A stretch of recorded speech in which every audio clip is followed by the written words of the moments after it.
Proteger a floresta é uma missão de todos nós. Escolha plantas nativas e retire as invasoras. Mantenha os seus terrenos limpos e cultivados. As queimadas são proibidas de abril até outubro. Seja responsável e evite comportamentos de risco.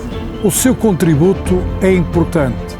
Uma floresta segura depende de todos nós.